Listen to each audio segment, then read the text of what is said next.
తెలుగుల ప్రతిభ గల నటి ప్రియమణి. ఆమె అందం గురించి, ఆమె నటన గురించి చెప్పాల్సిన పనేలే.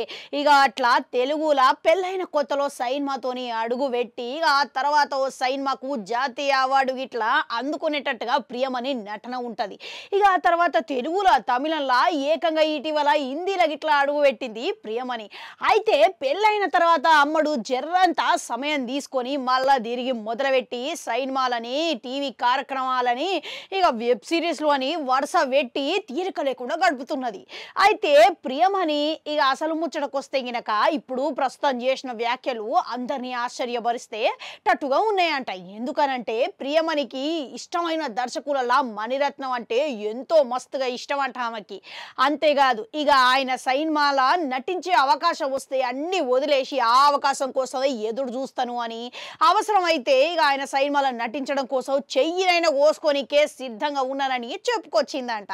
ఇక ఆయన సైన్మాలు చూసినా కానీ, ఆయనకున్న అనుభవం తెలిస్తే కానీ, ఎవ్వరైనా సరే కానీ, ఎటువంటి పాత్ర అయినా సరే కానీ ఆయన సైన్మాల నటించాలనే ఆశ పుడుతుంది అని ప్రియమణి తెలిపిందంట.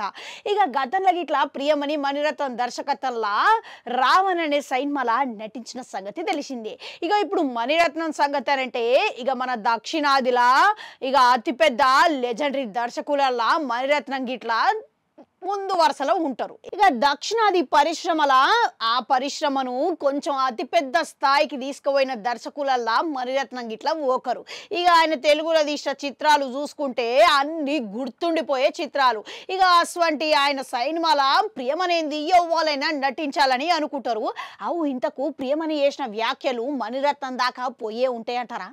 ఈయన దీంట్లో పరిగణలోకి తీసుకునే అవకాశాలు ఎంతవరకు ఉన్నాయంటారు? కామెంట్లల్లా కామెంట్ పెట్టుర్రి. అట్లా నాడు గంట ఉంటుంది, అది కూడా నొక్కురి, మళ్ళీ వస్తా.